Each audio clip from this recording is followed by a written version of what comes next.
Hallo in die Runde unserer lieben Zuschauer unseres Videokanals. Als erstes muss ich mich bei euch entschuldigen, warum wir 2 Monate kein neues Video hochladen konnten. Ich war sehr beschäftigt.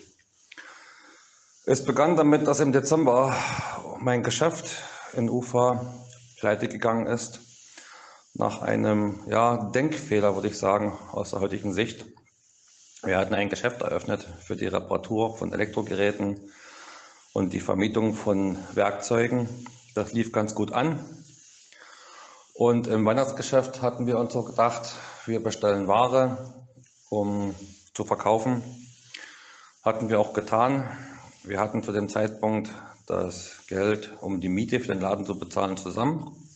Hatten noch 2 Wochen Zeit und dann haben wir so gedacht, Weihnachtsgeschäft könnte man vielleicht noch den Gewinn maximieren.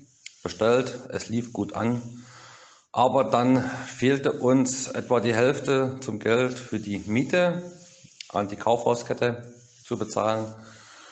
Und da hat man uns einfach nach weiteren 2 Wochen das Geschäft einfach geschlossen, weil die hier keine Geduld haben. Und so waren wir nicht mehr in der Lage, die Miete für unseren Laden zu bezahlen. Die Ware lag im Laden rum, wir konnten nicht verkaufen. Ja, und Ende vom Lied, unser Geschäft ist so auf die Art und Weise bankrott gegangen. Um noch das Schlimmste zu verhindern, haben wir dann noch privat über das russische eBay Avito die Waren verkauft und konnten noch die Schulden abbezahlen, aber unser Geschäft ist definitiv beendet. Das war die erste Geschichte, die uns Sorgen bereitet hat. Aber dann kam der Jahreswechsel, Norway Gott, bisschen Pause, Luft holen, neue Pläne schmieden. Und auf dem Wege habe ich im neuen Jahr eine neue Arbeit gefunden, zwar sehr weit entfernt von Ufa, in Voronezh. Und so begann die neue Zeit im neuen Jahr mit einer Dienstreise mit dem Auto, was ein Abenteuer war, 1500 Kilometer etwa auf der Landstraße im Winter. Was anders gedacht, am Anfang dachte ich, es wird nicht so gut. Aber es lief ganz gut. Es war zwar eine extreme Strapaze, aber war erfolgreich. Mein Volga ist auf der Strecke auch kaputt gegangen. 3-mal insgesamt Kleinigkeiten gewesen. Das erste, den Kühlerschlauch hatte einen Riss, schnell gewechselt. War relativ gut. Russische Autofahrer halten immer an, wenn was ist, haben mir geholfen. 5 Lagen Isolierband drum, weitergefahren zur nächsten Werkstatt. Gekauft für wenige Rubel, habe ich selber gewechselt, dann den Kühlerschlauch, neues Frostschutzmittel drauf. Weiter ging die Fahrt. Dann kurz vor Voronezh, die Benzinpumpe fing an zu tropfen, die Dichtung war kaputt. Dann Schrauben nachgezogen, bis Voronezh gefahren. In Voronezh habe ich dann mir eine neue Benzinpumpe gekauft und selbst gewechselt, alles in Ordnung. Ja, und in Voronezh dann noch direkt einen Reifenschaden gehabt. Also es war unterm Strich auch eine abenteuerliche Geschichte für mich, aber sehr erfolgreich. Mein Verdienst war sehr gut, ich war zufrieden. Dann nach 3,5 Wochen nach Hause gefahren, kurz ausgeruht, neue Arbeit in Ufa gehabt, eine Woche, gute Arbeit. Ja, und dann hatte ich 2 kleine Probleme mit dem Volga wieder. Auf der Heimfahrt vom Einkaufen ging der Motor aus, die Bremse fiel aus und ich bin gegen mein eigenes Zaunstor gerutscht, Stoßsteuer kaputt vorne. Ja, ärgerlich, aber nicht so schlimm. Gesagt, getan, über das russische eBay Avito eine neue Stoßstange gefunden, im Autoverwerterhof hingefahren, 150 Kilometer und auf dem Heimweg wieder, Motor fällt aus, direkt in Ufer, Bremse fiel komplett aus. Ich habe dann noch die Handbremse hochgerissen, Hinterachse blockiert, ersten Gang reingeschmissen, Motor heulte auf, Bremsanlage ging wieder einigermaßen, aber es fehlten am Ende 10, 15 Zentimeter, dass ich ganz leicht in den vor mir stehenden Lader touchiert habe. War nicht viel, war zum Glück nur ein paar Kratzer beim Lader an der Heckklappe und an der Stoßstange. Aber ärgerlich, sehr ärgerlich, obwohl ich meinen Volga zuvor 3-mal in Werkstätten gehabt hatte, in freien Werkstätten hier in Ufa. Aber die haben schlampige Arbeit geleistet und die Quintessenz, billige Werkstätten werde ich jetzt hier in Russland meiden. Dort fahre ich nicht mehr hin. Dann hatte ich eine gute Werkstatt gefunden. Ich hatte mich erinnert, dass ich vor Jahren mal in einer guten Werkstatt war mit meinem Chevrolet, den ich damals noch hatte, mein deutsches Auto. Ja, dorthin gefahren, gefragt, haben sie gesagt, ja, machen Sie, alles kein Problem. Naja, und dann kam das böse Erwachen.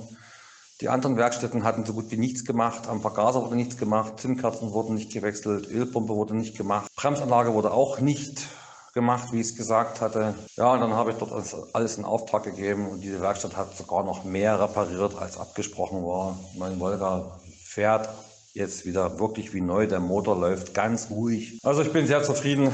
Jetzt ist alles in Ordnung, alle Probleme gelöst und zurzeit bin ich wieder auf Dienstreise. Ich war jetzt 3 Tage in Moskau, habe dort geschäftliche neue Kontakte geknüpft, neue Leute kennengelernt, interessante Leute, wo man in der Zukunft was machen kann, was man ausbauen kann. Und zurzeit bin ich jetzt zurück wieder in Woronesch auf der anderen Baustelle. Heute ist noch ein Tag zum Ausruhen, deswegen habe ich jetzt Zeit, mich ein bisschen um unser Videoprojekt zu kümmern. Und so werde ich heute noch etliche Dateien für Juri hochladen, sodass wir unser nächstes Video veröffentlichen können.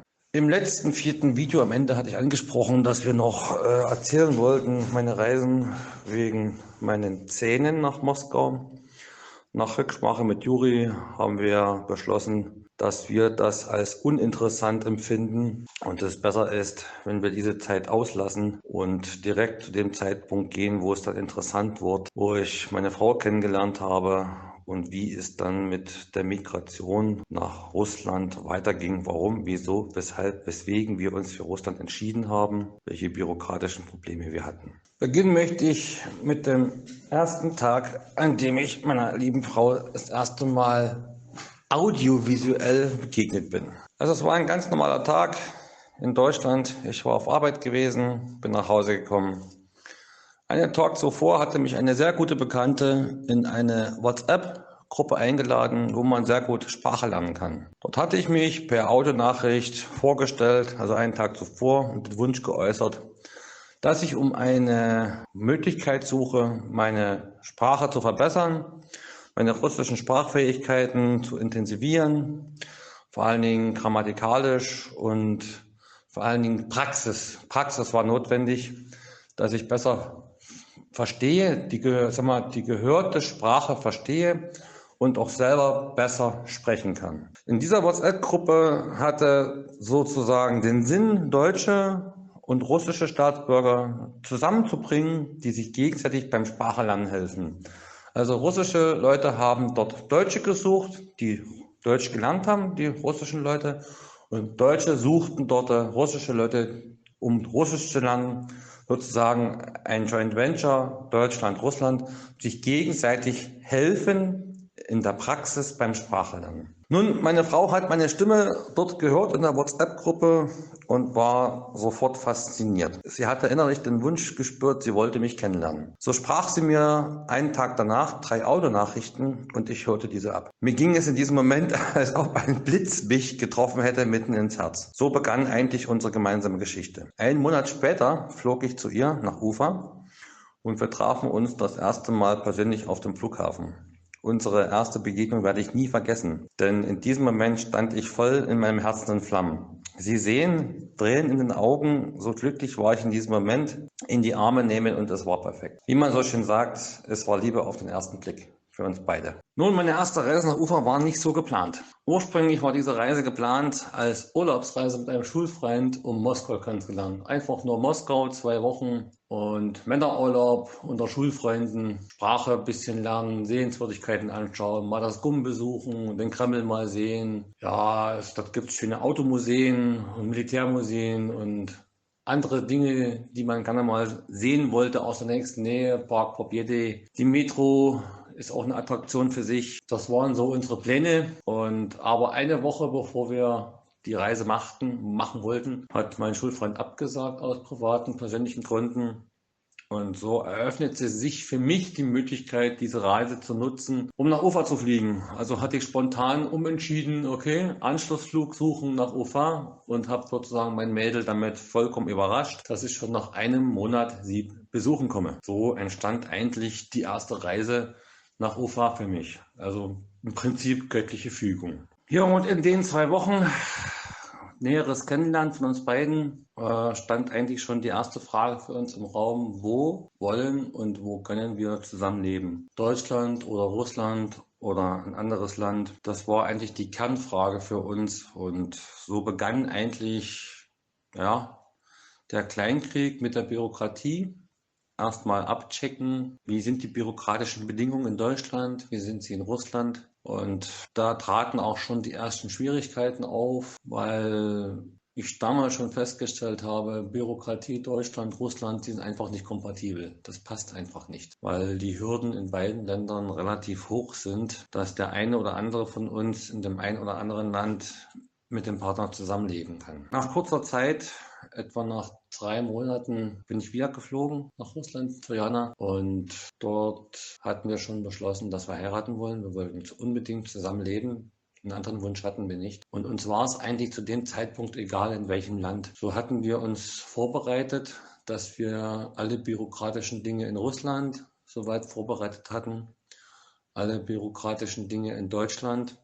Wir wollten uns in Deutschland treffen, weil wir Dokumente brauchten, und diese Dokumente waren nur zu bekommen, indem wir uns in Deutschland gemeinsam treffen. So entstand dann die dritte Reise insgesamt sozusagen. Jana kam dann zu mir nach Deutschland. Wir hatten alle Dokumente, alles was man braucht. Das kann man sich nicht vorstellen, was das für ein bürokratischer Haufen ist. Wir haben vorbereitet, Jana alle Dokumente mitgebracht. Ich hatte hier alles vorbereitet. Und so kam es dann, dass wir dann am 23. März wir auf dem Berliner Flughafen angekommen waren. Wir hatten zu diesem Zeitpunkt, war unser Plan, wir wollten in ihrer Heimatstadt Ufa, wollten wir heiraten, weil ihre Familie hier lebt. Aber es kam alles anders als gedacht, alles anders als geplant. Wir hatten also alles vorbereitet gemeinsam in Deutschland, die letzte Bürokratie mit Janas Hilfe, anders hätte ich die Dokumente hier nicht bekommen, und waren auf dem Weg zum Flughafen. Wir hatten die Koffer gepackt, es war alles vorbereitet. Wir fuhren mit meinem Auto von meiner Heimatstadt nach Berlin. Mein Auto wurde bei einem sehr guten Freund untergestellt. Er sollte es aufbewahren, bis wir zurück sind. Wir waren auf dem Flughafen angekommen, waren an dem Check-in, haben gewartet, haben gesehen, unser Flug hat Verspätung, insgesamt 2 Stunden Verspätung, 2 Stunden Verspätung. Er sollte um 10 Uhr nachts sollte er ankommen, und um 10:45 Uhr sollte er nachts abfliegen nach Moskau. Er kam nach 0 Uhr an, dann waren wir an der Reihe am Check-in, und dann kam eigentlich sehr böses Erwachen für uns, weil Russland hatte zu diesem Zeitpunkt 0 Uhr nachts die Grenzen gesperrt wegen Covid. Also es konnten nur noch russische Staatsbürger nach Hause fliegen, alle anderen wurden nicht mehr nach Russland reingelassen. Also wir waren dran am Check-in. Man sagte mir, Sie können nicht fliegen. Sie haben zwar Visum, Sie haben alle Dokumente, dass Sie heiraten wollen, aber Sie können nicht fliegen. Russland lässt Sie nicht rein. Ihre Frau kann fliegen. Na, da sagte meine Frau, ohne meinen Mann fliege ich nicht. Und hinter uns standen viele Menschen, auch viele russische Staatsbürger, die das mitbekommen haben. Wir haben dort lange diskutiert, die dann Standing Ovations gefeiert haben und haben gesagt, ja, richtige Entscheidung, bleibt gemeinsam, lasst euch nicht trennen. Ja, und in diesem Zeitpunkt wussten wir ehrlich gesagt nicht weiter, was wir tun sollen. Wir standen nun mitten in der Nacht auf dem Flughafen in Berlin. Wir mussten unsere geplante Hochzeit in Russland absagen und waren de facto ab diesem Zeitpunkt 7 Monate in Deutschland gemeinsam gefangen, weil durch Covid alle Grenzen geschlossen waren. So begann eigentlich unsere gemeinsame Zeit in Deutschland, wo wir auch sehr viel erlebt haben, und das werde ich in den nächsten Audio-Files euch erzählen.